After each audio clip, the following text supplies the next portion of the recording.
Alors, quant à la règle de Monsef Zenati, qu'il n'a pas bien expliqué aux gens, cette règle que l'imam Shafi'i qu'il a apportée, Ad-Dalil iza tatarraqa ilayhi al-ihtimal, Ad-Dalil iza tatarraqa ilayhi al-ihtimal, saqata bihi istidlal.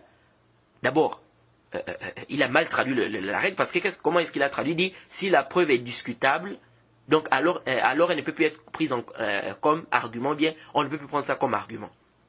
Traduire la règle de cette manière, c'est-à-dire si la preuve est discutable, on ne peut plus prendre ça comme argument. Traduire la règle de cette manière, c'est pas correct. Et en plus, ne pas bien l'expliquer, c'est encore pire. Car lorsque tu écoutes la manière dont Monsef Zenati ramène la règle, tu comprends quoi? Que ne peut être considéré comme argument qu'une preuve dont tous les savants sont unanimes. Et donc qui n'est pas discutable. Mais tant que l'argument est discutable, c'est-à-dire que les savants divergent sur cette preuve, on ne peut pas prendre ça comme argument. Mais ça c'est batil ça. Aucun savant n'a dit cela. Alors, et si on prend la manière dont Monsef Zenati a traduit la règle, mais je pense qu'il sera d'abord le premier dans lequel on va, ce sera lui le premier dans lequel on va appliquer cette règle-là. Car tous les arguments que Monsef Zenati a apportés dans sa vidéo pour prouver, pour justifier injustement le caractère licite de la musique, ou bien les instruments musicaux, tous ces arguments-là sont discutables. Rien n'est catégorique dans ce qu'il a apporté. Soit au niveau de la chaîne de transmission, soit au niveau du contenu, ou les deux. Rien n'est catégorique. Donc toi-même, si on applique la règle que tu amènes, maintenant tu veux faire comprendre aux gens la règle, si on applique ça, on va d'abord appliquer ça sur toi-même. Tous les arguments qu'il a apportés, je dis bien tous les arguments aucun argument là-bas n'est catégorique. Tout est discutable. Donc si on applique cette règle-là, on dira à Monsef Zenati que tous les arguments que tu as apportés là, aucun d'eux ne peut être pris en considération comme argument. Pourquoi? Parce que tout est discutable. Mais nous disons non. C'est pas ça la règle. C'est pas comme ça qu'il faut comprendre la règle. Alors c'est quoi l'explication de cette règle-là?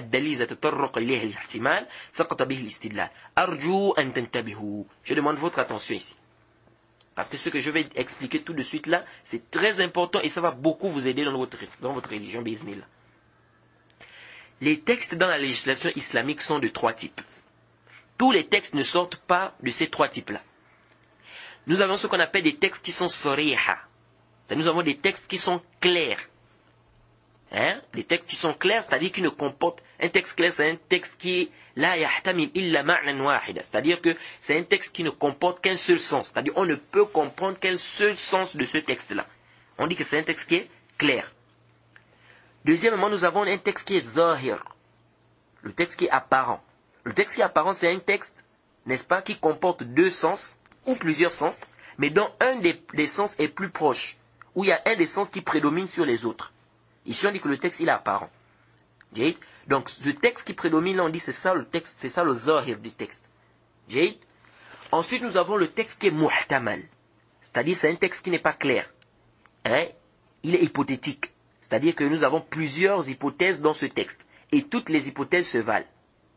C'est-à-dire, il n'y a pas ici un sens, il n'y a pas un sens dans le texte qui prévaut sur les autres. C'est dans ce texte-là que la règle de l'imam Shafi'i s'applique.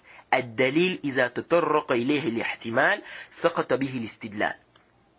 Donc cette règle-là est en rapport avec les dala'il des nusus, c'est-à-dire les indications des textes, le sens des textes. C'est pas en rapport avec le fait qu'on débatte sur un hadith, est-ce qu'il est authentique ou il n'est pas authentique. Non. Je vais être un peu plus clair. Le premier texte, on a dit, c'est le texte qui est clair. C'est-à-dire, c'est le texte qui comporte qu'un seul sens. On ne peut comprendre que ça du texte. Et c'est le texte le plus fort d'ailleurs. Ensuite, nous avons le texte apparent. Et enfin, nous avons le texte quoi? Nous avons le texte hypothétique, c'est-à-dire qu'il y a plusieurs hypothèses. Alors, si le texte clair semble se contredire, j'ai dit bien semble se contredire parce que la contradiction n'émane pas de l'inspiration divine. Si le texte clair semble se contredire avec un texte apparent, ici on fait précéder le texte clair sur le texte apparent. Et donc on doit comprendre le texte apparent à la lumière du texte clair. Si le texte apparent semble se contredire avec le texte qui comporte plusieurs hypothèses, Ici, là, le texte qui comporte plusieurs hypothèses, n'est-ce pas? Ou bien le texte apparent, on va faire précéder le texte apparent sur le texte qui comporte plusieurs hypothèses. Et donc, on va comprendre le texte qui comporte plusieurs hypothèses à la lumière du texte apparent. Wahakaza. Maintenant, quand on a un texte qui comporte plusieurs hypothèses, c'est-à-dire on peut comprendre ça du texte, on peut comprendre ça du texte, on peut aussi comprendre ça du texte, Jade, et toutes les hypothèses se valent.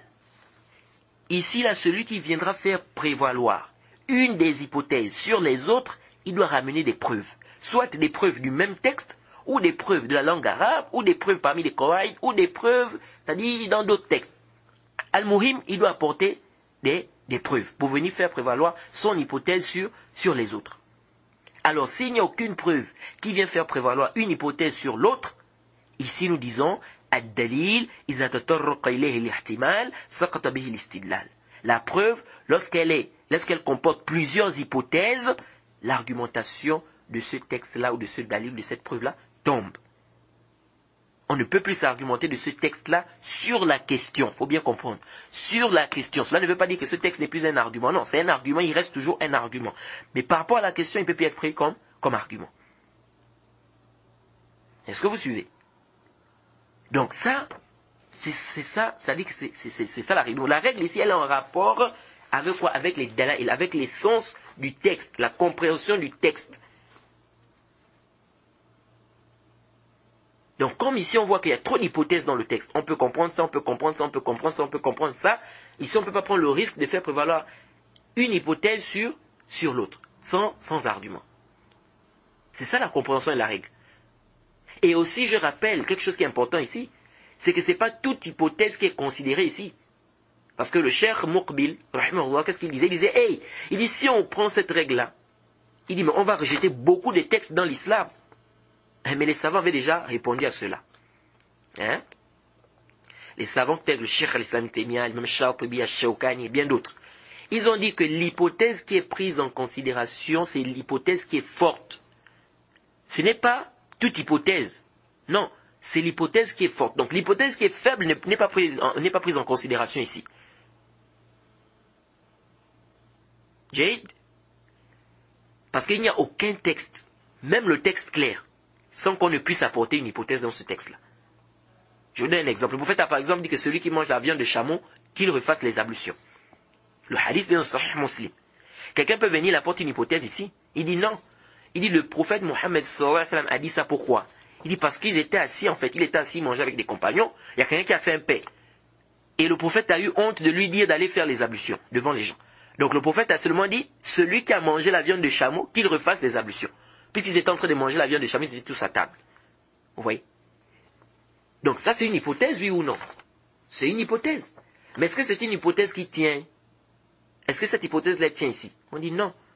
Ça, c'est une hypothèse qui est faible, qui est daïf. Pourquoi? Parce que elle est loin du texte. Bien que certains rapportent cette histoire-là ou bien cette chose-là comme étant un hadith, mais ça, c'est daïf. La yasih wa la yasbout. Alors si, par exemple, toi et moi on diverge sur l'authenticité d'un hadith ou d'un texte. Moi je dis que le texte il est faible. Toi tu dis que le texte il est authentique. Est-ce que moi ici je dois venir utiliser cette règle-là, ad-dalil iza tatarraqa ilayhi al-ihtimal saqata bihi al-istidlal? Et toi tu dis le texte est authentique, moi je dis il est faible. Alors on vient au débat, maintenant moi je viens, je dis le texte, s'il y a des hypothèses dans le texte, l'argumentation tombe. Est-ce que je dois m'argumenter de cette règle-là? Non, pas du tout. Parce que cette règle n'a pas de rapport ici. Cette règle-là, elle est en rapport avec quoi? Ici, elle est en rapport avec quoi? Avec l'essence, bien la compréhension d'un texte. Dans lequel il rentre à l'intérieur des hypothèses. Ce n'est pas sur le fait que non, tout le monde diverge sur un hadith, tu viens, tu amènes la règle. Qui t'a possédé dans ça? Donc si on diverge sur l'authenticité d'un hadith, moi je ne dois pas venir, je ne dois pas apporter cette règle-là. Car notre divergence n'est pas sur la compréhension du texte, mais plutôt sur l'authenticité du texte. Si on diverge sur la compréhension du texte, oui, et que moi par exemple j'apporte une compréhension, ou j'apporte une hypothèse qui est probable, j'apporte une hypothèse par exemple, toi aussi tu apportes ton hypothèse, et que tous les deux hypothèses sont probables, et il n'y a aucun dalil qui vient soutenir, ou bien qui vient faire prévaloir l'hypothèse de l'un ou de l'autre, en ce moment oui, on peut appliquer la règle. Donc il ne faut pas venir tromper les gens comme ça. Tout simplement parce qu'on veut fuir le débat, on sent qu'on n'a pas d'argument, on vient avec une règle et on traduit mal, on veut faire expliquer, on veut faire comprendre aux gens une chose qui n'est même pas, qui est complètement bartée.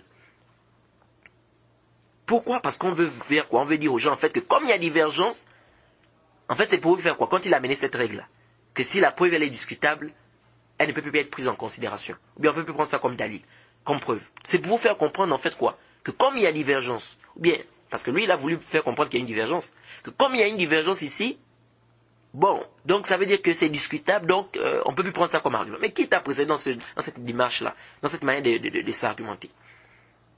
Les savants n'ont cessé de diverger sur les hadiths, sur les authenticités des hadiths. Les savants n'ont cessé de diverger sur des questions de jurisprudence. On n'a jamais vu quelqu'un qui est venu pour dire que non, lorsqu'il y a une divergence, il vient avec la règle là, il dit, comme il y a divergence ici, donc ici là, c'est discutable. Et comme c'est discutable, c'est plus des arguments. C'est quoi c'est ça? C'est quel genre de démarche ça?